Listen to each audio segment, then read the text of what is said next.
Hi everyone and welcome back to my channel. In today's video, I'm going to be talking about substrate for leopard geckos, which I know is a very controversial topic, and I'm going to be talking about all of the ones that are suitable and the ones that are not suitable, whether that be like a flat, non-loose substrate or a loose substrate. I'm going to go over all the possible options. I'm sure I'm going to miss some of them though, especially since I can only talk about what I, as a US keeper, have access to.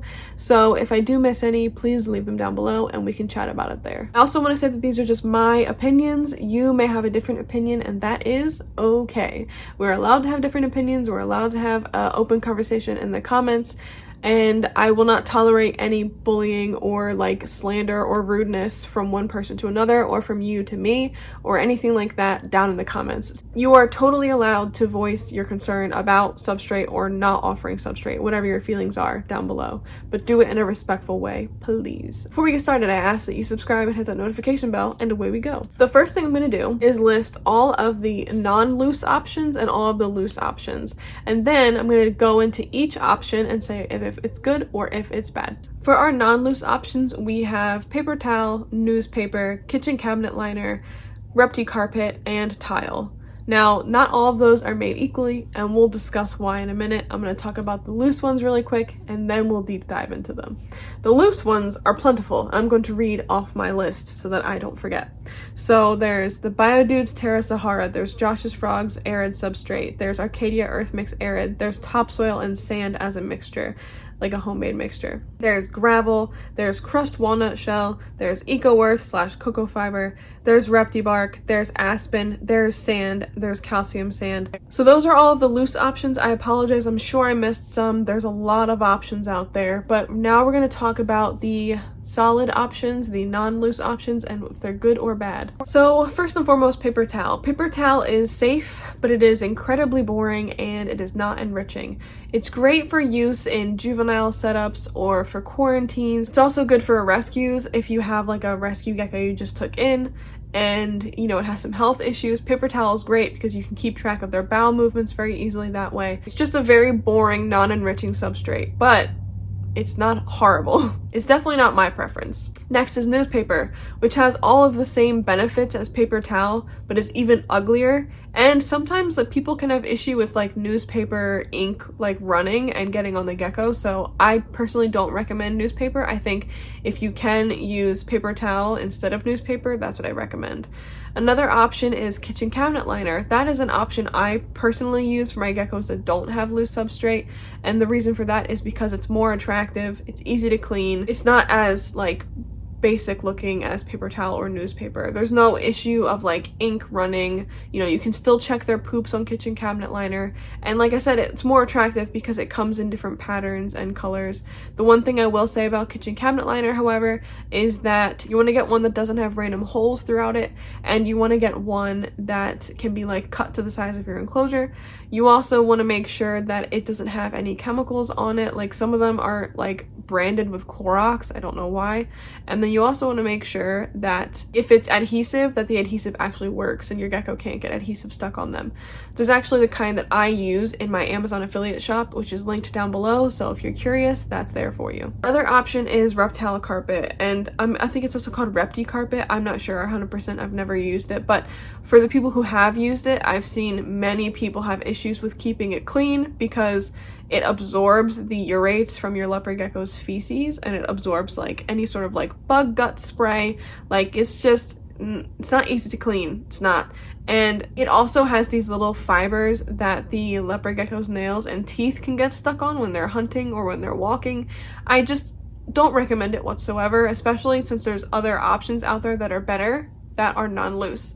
And the last one we'll talk about is tile. Tile is a fantastic option. It's an attractive option, it's easy to clean, and it holds heat well, so that's a really great thing for a leopard gecko. Some people who have like loose substrate will still include a section of tile that allows their gecko to like lay out and get warm, or they like feed their gecko on that tile to reduce the risk of impaction. Tile is a great option. Just make sure that the ones you get are cut to the size of your enclosure, that way there's no gaps that your gecko's foot could get stuck in. Now let's talk about the loose substrate options, and the one basic thing I want to say about all of them is the risk of impaction that everybody talks about when it comes to loose substrate.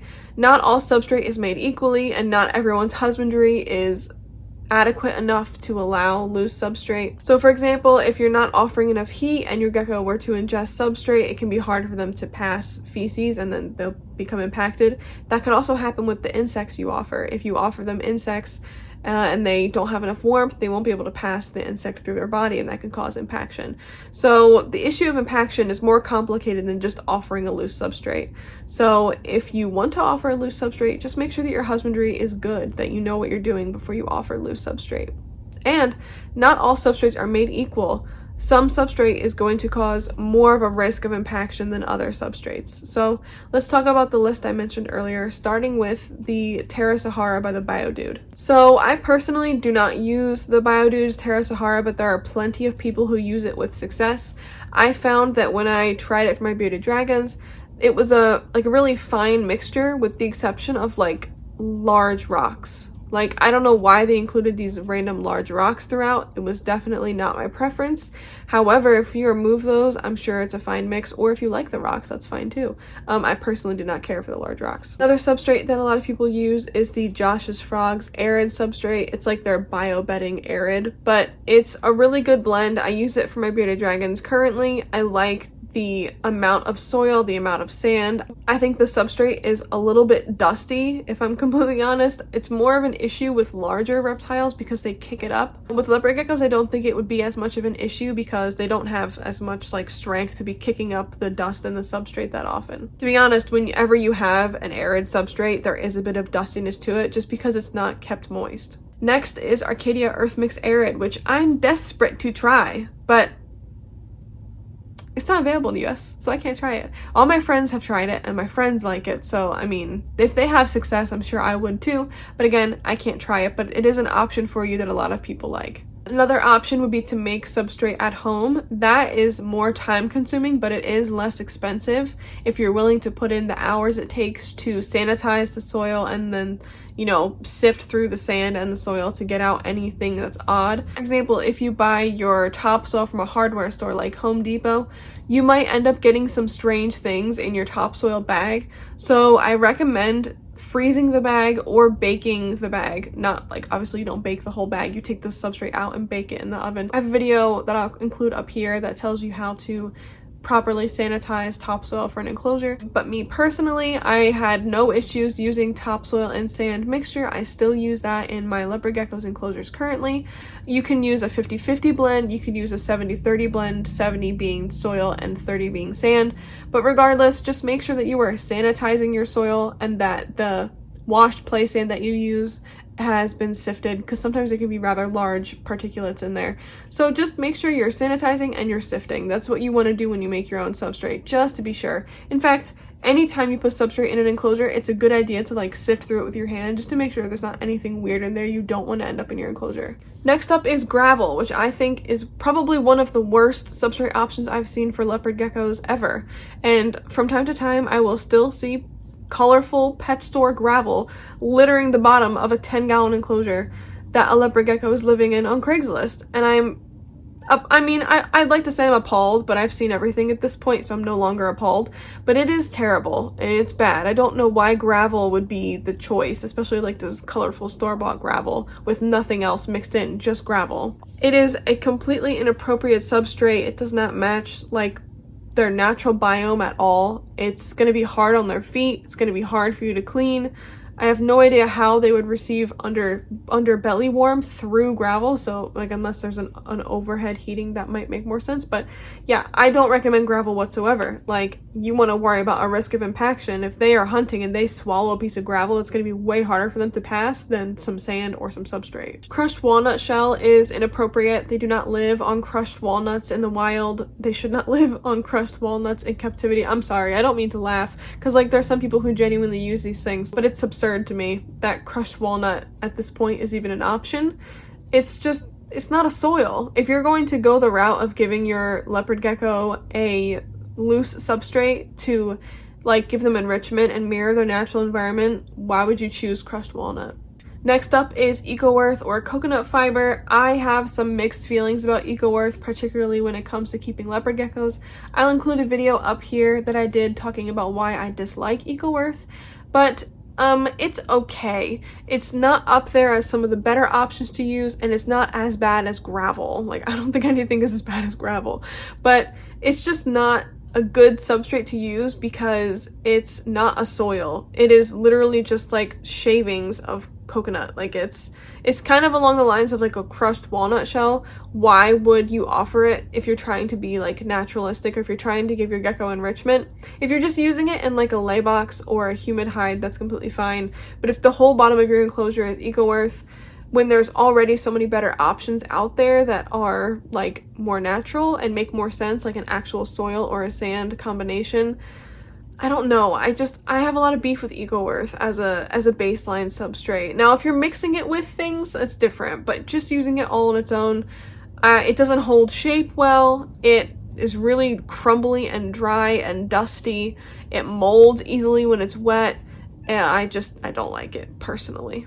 Reptibark is another substrate that people will use for leopard geckos, and I kind of feel like the same way I feel about gravel. Like, I can't imagine it's very comfy to just be stepping on that bark all the time. Now, if you're mixing it with something else, maybe that's better. Again, if you're gonna go the route of having like a more naturalistic loose substrate, why would you go for something that's like not going to mirror what their natural environment is? Also, the risk of impaction is going to be greater with large chunks. So if you have Reptibark all over the bottom of the enclosure, the risk of impaction is going to be greater. Aspen is another one of those substrates that, like, I don't understand why someone would use it for a leopard gecko. For like a burrowing species that needs like a more dry setup, I totally get it. I know a lot of people use it for snakes, but I can't see why for a leopard gecko that would be the choice. It's inappropriate for like their natural setting. Like, they wouldn't naturally live on aspen shavings. Aspen can also be dusty, or they might have a hard time getting their belly heat through like multiple inches of aspen.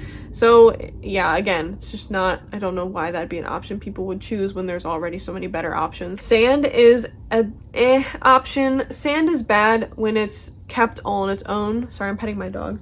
But sand is bad when it's all on its own. Sand is also bad when it's colored. Like, for example, if you buy black sand at the pet store for your leopard gecko and it just lives on that sand, it can not only be dyed the color of the sand so that your gecko will turn black, but if it eats any of it, then it's going to be consuming that dye. So again, not great. Sand itself is not a great substrate. If you mix sand with soil, then it's better, but just plain sand is inappropriate for leopard geckos. Now, if you're keeping something like a Peter's banded skink, you're going to want plain sand, but a leopard gecko's natural environment isn't just sand. Calcium sand is the last on this list, and a lot of people will keep their geckos on calcium sand and have no issues. However, it is just a sand, and as we just covered, it is better to have a sand soil mixture than just using sand. Calcium sand has been deemed unsafe by a lot of people in the community, and so for that reason I think it's best to avoid it. I forgot to include Reptisoil when I was filming, so I'm including it now.